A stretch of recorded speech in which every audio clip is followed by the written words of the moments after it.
Euzubillahimineşşeytanirracim. Bismillahirrahmanirrahim. Elhamdülillahi Rabbil alemin. Vessalatu vesselamu ala Resulina Muhammedin ve ala alihi ve sahbihi ecmain. Muhterem Müslümanlar, elbette ki her canlı bu dünyayı bir gün terk edecek. Bir gün bu dünyanın vedalaşacak.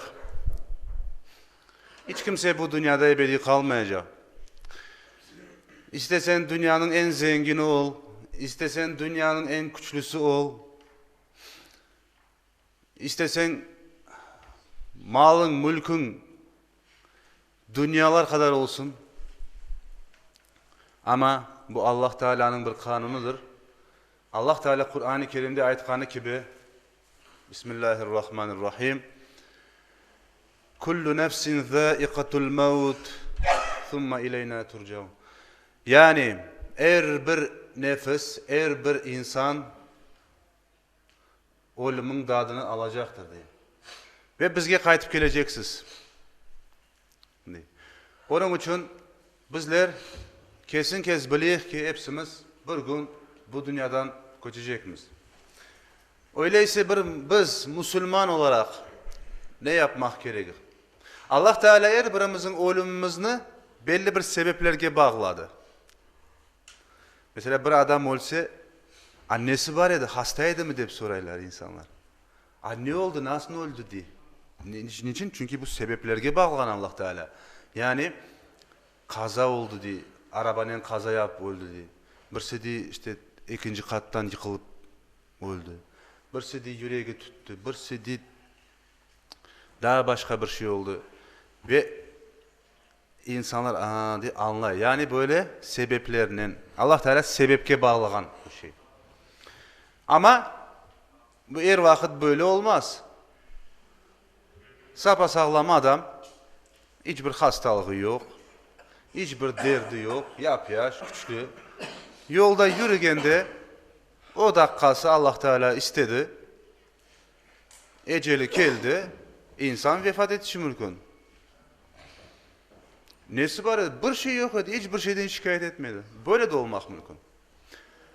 İşte nasıl olsa olsun her bir insan ecelin bu ölüm neyken bunun dadını alacak. Herkes şimdi hepimiz merak ediyor. Nasıl bir hadise, nasıl bir vakiyayken bir ölüm degen şey. Bazılarının kolaylıkla ölüm çıkar, bazılarının kıyıncılıkla. Ve halkımız arasında da böyle bir yanlış anlaşılma var bazı vakit dedi. Maşallah dedi, pek kolay öldü. Demek ki yaxşı adam idi. Kolay ölümden öldü diye. Yaxşı adam idi demekti. Ya da bazıları aylardan, yıllardan kıynalıp ölse, bak biz bunu yaxşı adam belliydik ama kıynalıp öldü. Demek ki bu Allah Teala ona layık görgen o neme de. Saygılı cemaat, bu elbette ki Allah Teala bazı bir vakitte insanlarını hem bu dünyada hem de ahirette cezalandırır. Ama hiçbir vakit buna göre karar vermemek gerek. Bir insanın eceli tuvalette gelir. Tuvalette Allah Teala öyle yapar, tuvalette ölür. Öyle yazılgan takdirinde. Gördün mü, yaramayan adam tuvalette öldü diye. Olmaz böyle anlayış. Bir insanda bakaysın ki hiç hastalanmayıp öldü. Ana yaxşı değil, güzel. Ama bunu unutmamak gerek. Bu dünyada kıyıncılık çekken, bu dünyada zorluk çekken insan ahirette kıyıncılık çekmeyecek.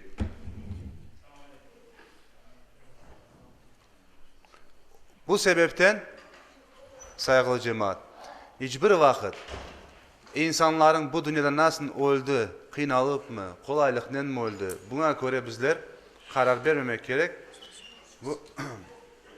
Bu Allah Teala'nın yazganı gibi. Takdirde nasıl yazılgan olsa öyle olur. Ölüm kolay bir şey değil. Çoksu değil, bütün insanlar yaşamak istiyor. Bir adam yeşillik aşağıyken, böyle petruşka aşağı, salat aşağı, şeyler aşağı, yanındaki de degen Yaşamak isteysin galbaya degen çok vitamin aşaysın.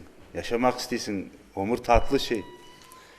Aslında insanın her gün aşağanı sabah, öğle, akşam. Bu bedenim sağlam olsun da yaşayayım da ömrüm devam etsin deyip yaşamak istegenini gösterir. Bu sebepten insanlar bu dünyada yaşamak için elinden gelgenini yapar. Misal azıcık bir hastalık olsa bansaga çapar. Niçin? Çünkü yaxşı olayım hastalık değil. Çünkü her bir hastalık ölümlü getirebilir arkasından.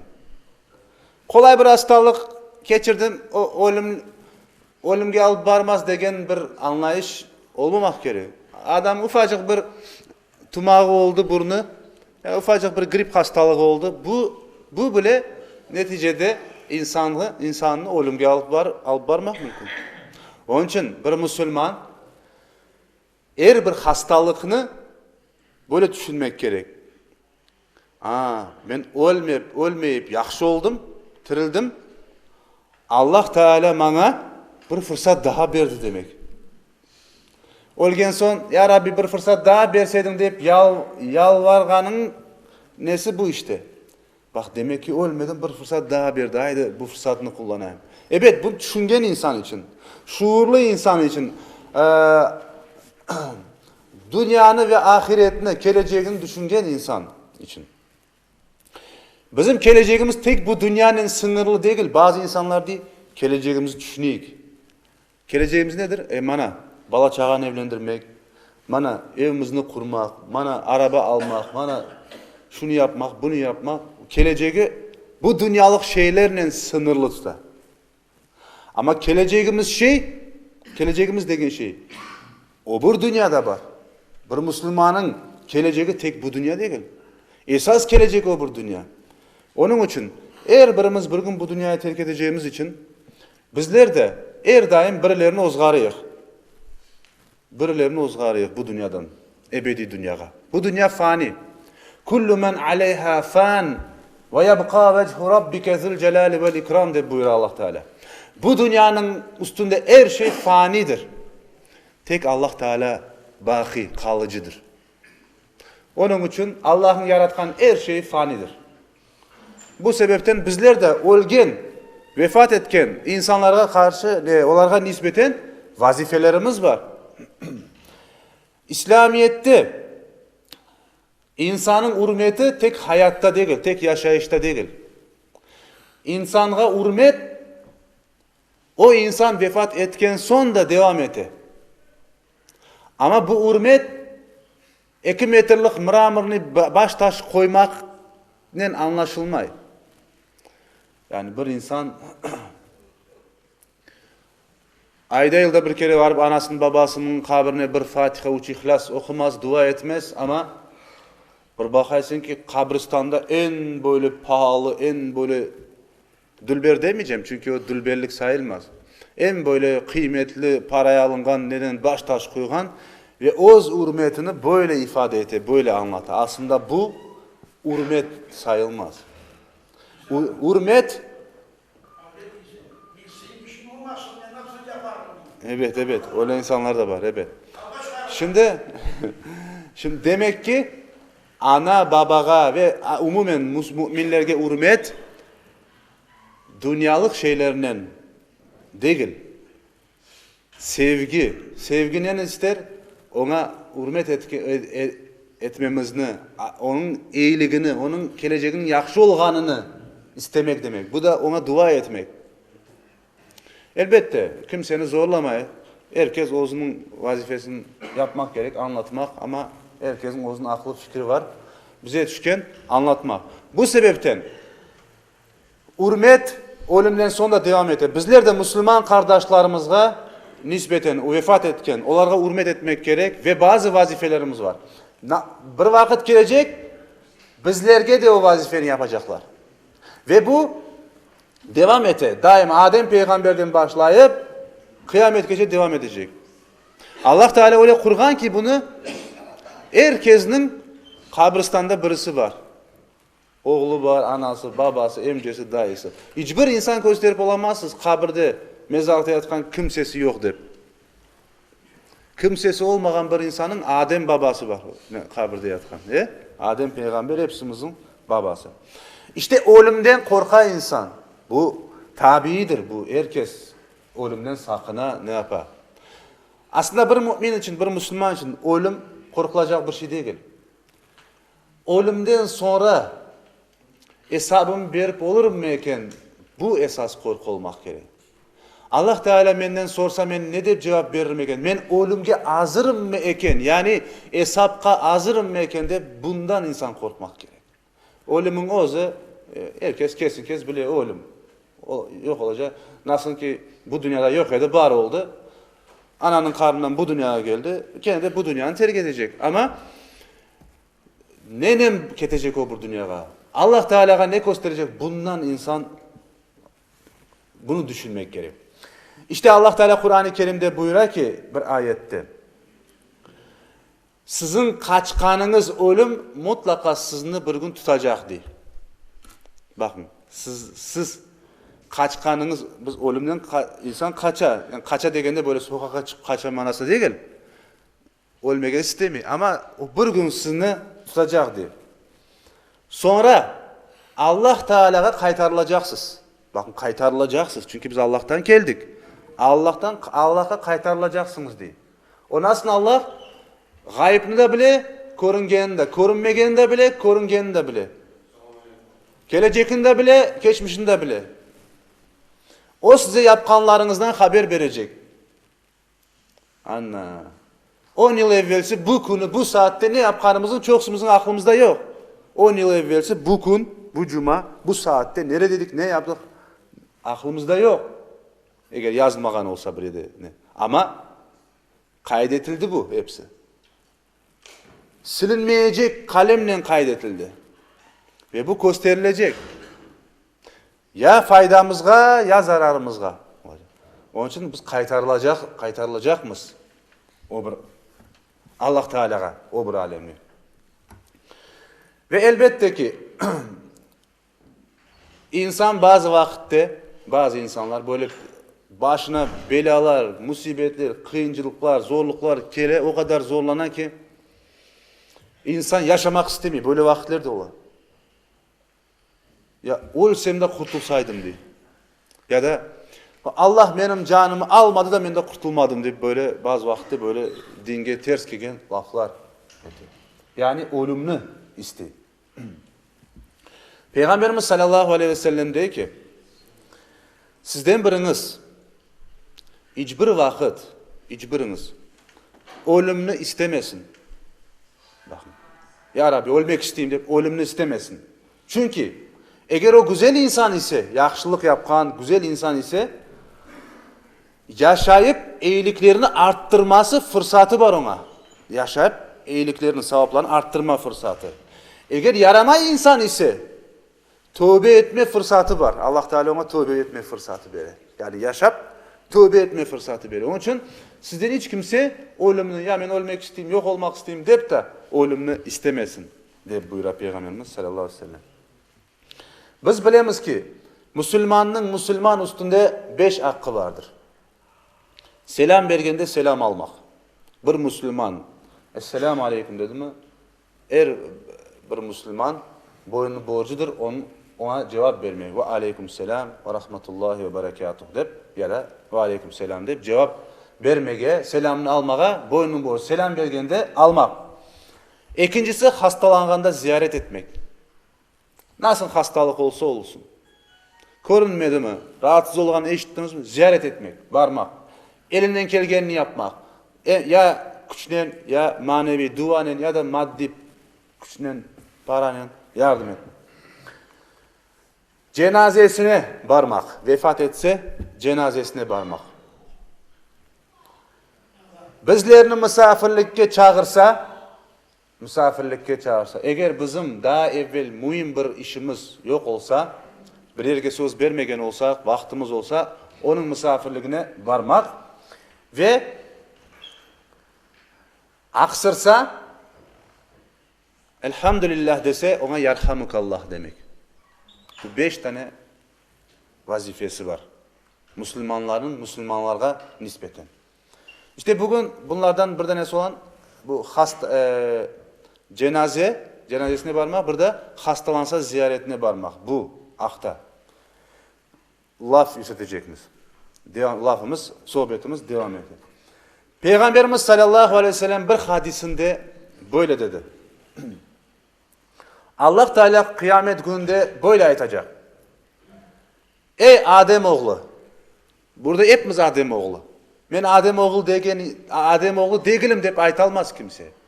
İşte hangi millet, hangi din olsan ol. Hepsi Adem oğlu.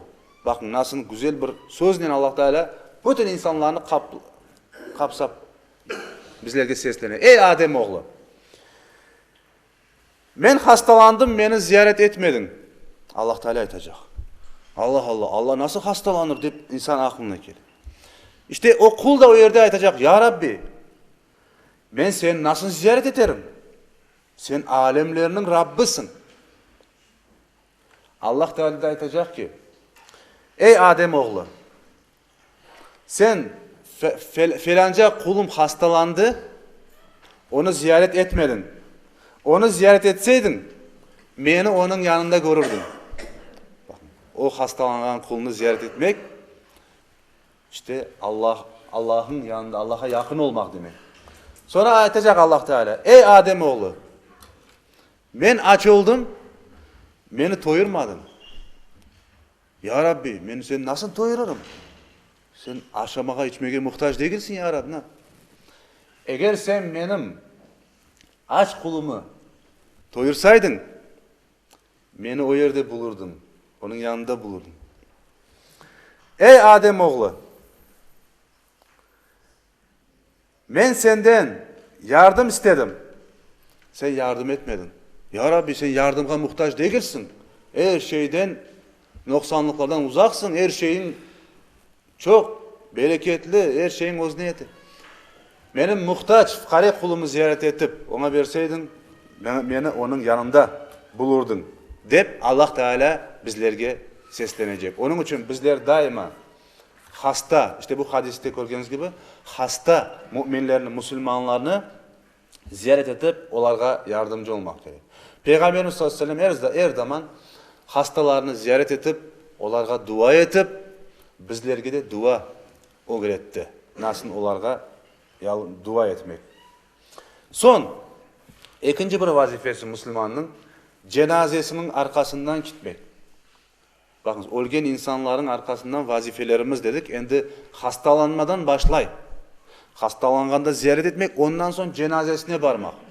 Öldü gitti, dostluğumuz da bitti. Endi bundan sonra ne men onu göreceğim, ne men onu görecek. Olmaz böyle. Bir Müslümanın vazifesi, Müslümana nispeten vazifesi. Devam ete. Cenazenin arkasından barmak. Uzakta olsa nasıl baracağımız? Uzakta olsa daha sonra bar. Saygılı cemaat. Her bir Müslümanın vazifesi vefat etken son cenazenin arkasından gitmek. O meselenin son laf getirir. Tanış olsun, biliş olsun, dost olsun, akraba olsun, cenazenin arkasından gitmek bizim boynumuzun borcu. Peygamberimiz sallallahu aleyhi ve sellem ayta, eğer bir insan vefat etse, onun arkasından eğer ozgarsan, ona işte hem cenazesine iştirak edip, hem kabristana varıp, defin işlerinde, merasimlerde iştirak etse bir insan, ona 2 kırat altın sevap verilir. Ya bir kıratı da 2 Uhud dağı kadar. Demek ki tek cenazesine varsa ve mezarlığa varıp olamasa, ona 2 Uhud dağı kadar, yani bir kırat sevap verilir. 2 Uhud dağı kadar sevap. Hem cenazesine varsa, hem de kabristana varıp defin işlerinde, mezarlık işlerinde iştirak etse, o insana 4 Uhud dağı kadar. Yani bu sevabının ne kadar büyük ve çok olganını gösterir. İşte bizler bu sebepten Her Müslüman sevapının arkasından çapmak gerek, sevap kazanayım deyip. Ne iş yapsan da Allah Teala'nın razılığını, sevabını kazanırım deyip bu işlerden uzak durmamak gerek. İnsan ölmeden evvel de ona daima La ilahe illallah Muhammedur Resulullah deyip telkin etmek gerek. Elbette bizde halkımız arasında da telkin degen bir şey var. Mezarlıkta ölülerin en son kalıp orada bir imam ya da molla telkin bere. Yani ölüge telkin bere. Bazı alimler aytkan bu telkin ölmeden evvel yapılmak gerek. İnsanın çünkü son sözü la ilahe illallah olsa o cennete girer deyip ölmeden evvel olmak gerek. Bazıları da böyle de telkin yapmak gerek çünkü Peygamberimiz sallallahu aleyhi ve sellem ölülerinizge telkin verin deyip aytkan. Onun için bizler eksinden de uzak durmamak gerek. Bir insan ölmeden evvel de ona La ilahe illallah Muhammedur Resulullah deyip sık sık kaytarıp onun da sonki nefesinin, sonki sözlerinin La ilahe illallah Muhammedur Resulullah olganını teminlemek gerek. Elbette ki insan vefat etken son en birinci yapacak şeyler 3 tane şey. İşte gözleri açık olsa gözlerini kapatmak, ağızı açık olsa ağzının onsuz da çenesini bağlamak ve üstünü de kapatmak. Ve mümkün olsa elbette ki urbaları kirli olsa urbalarını değiştirmek. Çünkü gelenler, gitenler eğer kirli ya da temiz olmasa o insan hakkında yaman şey aytmasın, yaman şey düşünmesin. Elbette ki ölünün arkasından ağlamak mümkün mü? Deyip bazıları soruyorlar. Elbette ki Peygamberimiz sallallahu aleyhi ve sellem oğlu vefat etkende böyle pek bağırmayıp, çağırmayıp, ağlagan, gözyaşı dökken. Ya Resulallah, onun arkasından ağlanır mı deyip soralganda o ayttı ki gözler yaş döker, kalpler de kederlenir degen. Ve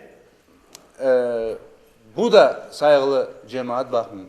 Ölü vefat etken son ölünü öpmek bu da dinimizge ruhsat verilgen. Bir insan saydığı, hürmet etkeni birisi olsa onun üstünü açıp da isterse işte manlayından onu öpmeye mümkündür. Mesela Hazreti Ayşe anamız anlatkanına göre babası Ebu Bekir Peygamberimiz sallallahu aleyhi ve sellem vefat etken son vefat etti. Hazreti Ayşe anamızın evinde yatkanda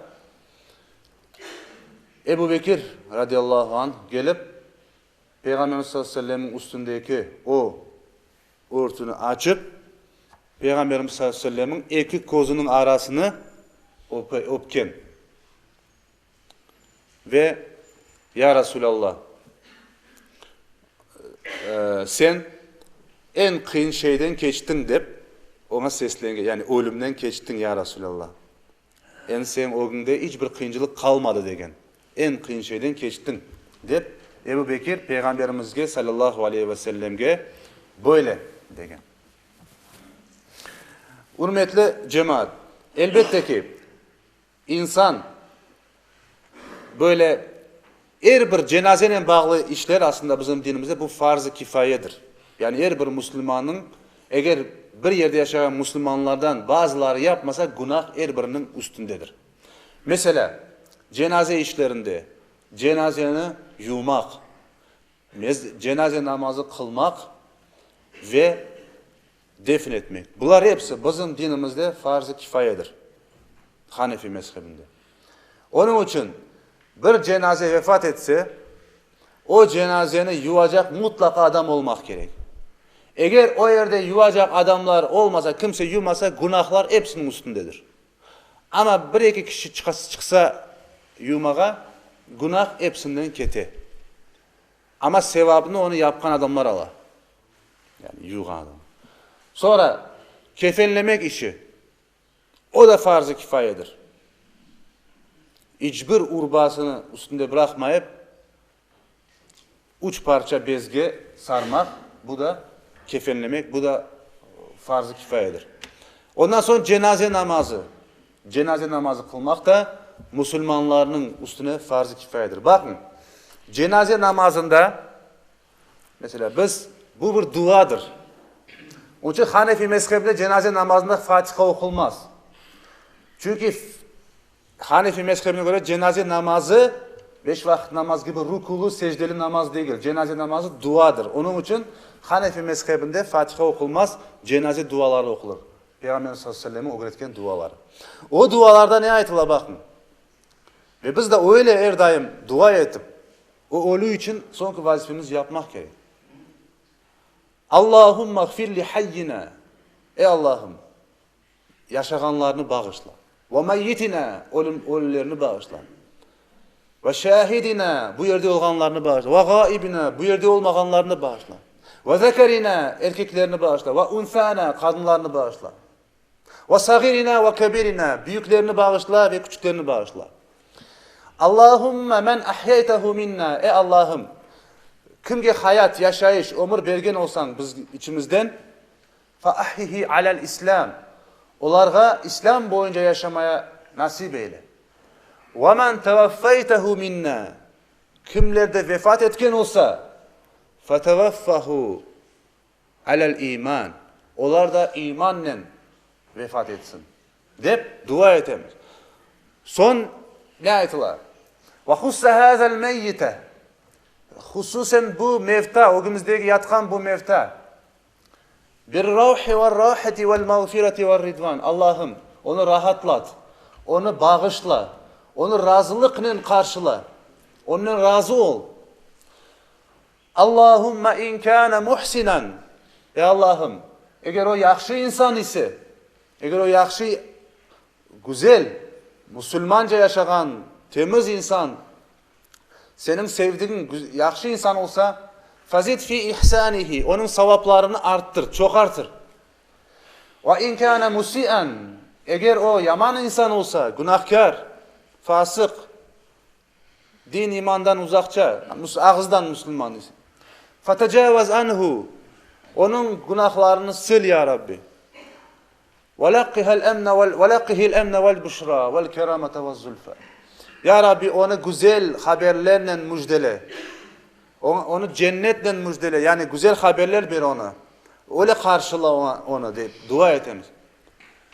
Bir rahmetke erhamar rahmi. Yani bizler cenazede sonki vazifemizi yapkanda Müslümanlarga nispeten kene o Müslüman için Allah Teala'ga dua etemiz. Yalvaramız. Ve bakın bizim cenazelerde işte hakkınızı helal etin degen şey var ya da borçlarını. Bunların hepsi aslında gerek olan şeyler. İnsan daha sual cevap olmadan evvel meleklerinin o günde sual cevap olmadan evvel temiz ketmek gerek. O sebepten dünyada birinizin canına at konsa hakkınızı helal etiniz deyip aytılar. Ya da borcu olsa borcu verilsin deyip yakınları çağırırlar. Çünkü Peygamberimiz sallallahu aleyhi ve sellem borcu olan birisinin cenaze namazını kılmak istemedi. Ne vakit borcu tölendi, verildi, sonra cenaze namazını kıldı. Allah. Bir iki cümleden vaazımı biteceğim saygılı cemaat. İnsan vefat etken son onun yakınları onun adına iyilik, yaxşılıklar yapabilir. Bir keresinde bir sahabe gelip Peygamberimiz dedi, ya Resulallah, benim anam böyle apansızdan keçindi, bir şeyini vasiyet etip olamadı, bir şey aytıp olamadı. Ben onun adına sadaka versem, yardım etsem, onun adına sevabı yazılır mı degende, Peygamberimiz sallallahu aleyhi ve sellem elbette yazılır deyip buyurdu. Yani vefat etken son onun yakınları, soy sopları neleri onun adına da iyilikler yapmaya devam edebilir ve o da ona inşallah yetiştirilecek. Ve cenazelerde en çok bizim halkımız arasında rast gelgen meselelerden bir tanesi cenazeni alıp ketkende ya da kabristanda ne yazık ki dünya kelamı, dünya işleri laf etile. Aslında o günde ketken ölüge bakıp onu düşünüp sanki meni alıp keteler. Ya bir gün ben de böyle yatacağım. O aklında olmak gerek insanın. O bir kartop, bir çuval kartop alıp gitmiyor. Ya da bir çuval soğan alıp gitmiyor. Cenazeni alıp gitti. Yani bir gün o da onda yatacak. Ve ölümünü tefekkür etmeye, düşünmeye gerek ve ona hazırlıklı olmak gerek insan. Ve kabristanda da defnetkende bakasın birisi pensiyasını laf ete, birisi tiplitsasını laf ete, birisi çeşit türlü meselelerini laf ete tura. Ama Peygamberimiz sallallahu aleyhi ve sellem o yerde turganlarga nasıl turmak gerek olganını bildire. Dey ki, kardeşiniz için tövbe istiğfar etiniz. Çünkü o şimdi hesap beredi. Yani bizler o yerde Allah Teala'dan bol bol afu ve mağfiret, bağışlama soramak gerek o vefat etken kişi için. Allah Teala onu bağışlasın der. Bakın bizde güzel bir adet vardır. Defnetken son aman kayıtmayak bize. Orada tebareke okula, beklenile. Bu da Peygamberimiz sallallahu aleyhi ve sellemin aytkan laflarıyla gelişken bir hareket. Çünkü Peygamber sallallahu aleyhi ve sellem oza aytkan bir deveni soyup parçalayacak kadar bekleyiniz degen. İmam Şafii'nin bir sözü var. Eğer benim elimde olsaydı, ben o yerde bir hatim etkene kadar beklerdim degen. Bir Kur'an hatim etken kadar beklerdim. O kadar çok müddet yani ve Allah Teala'dan o insan için afu ve mağfiret sorardım degen. Onun için bizler bunu ne yapayak? O yerde boş durmayak, tebareke okup, Kur'an okup, Allah Teala'dan ölgen kişi için afu, bağışlama sorar, öyle geçiremiz o vaktini. Bu da elbette bizim dinimizge çok gelişken bir hareket. Ve bu da mühim bir şey. Peygamber sallallahu aleyhi ve sellem aytti. Ölülerinizni hayırla, güzellikle anınız. Bakarsın adam öyle, mana içkicinin tekiydi bu adam. Bu adam böyleydi, bu adam böyleydi, bu adam böyleydi deyip yaman taraflarını anıp değil de güzel taraflarını anıp. Namaz kılmaydı, orada tutmaydı belki ama biz bilmeyik. İmanının son anında nasıl kettiği biz bilmeyik. Çünkü Peygamber sallallahu aleyhi ve sellem ayta bazı insanlar değil, ecelini bir tirsek kadar vakit kalganda öyle bir hareket yapar ki değil. Bütün ömür boyu ibadet yaptı, geldi. Bir tirsek kadar vakit kalganda öyle bir şey yapar, dinden çıkıp keter o bu dünyaya. Öyle insanlar da var, bu dünyada değil, bakarsın namaz yok, oraz yok ama değil, bir tirsek kadar vakit kalganda ömrüne, eceline öyle bir hareket yapar, o bu dünyaya imanla geçer. Onun için bizler her daim insanların güzel taraflarını anıp Allah Teala'dan onlar için bağışlama sorap öyle yaşamak gerek. Allah Teala cümlemize hayırlı ömürler, hayırlı ölümler ve Müslümanlarga nispeten vazifelerimizni yerine getirip yaşamaya nasip eylesin. Lillahi Teala el-Fatiha.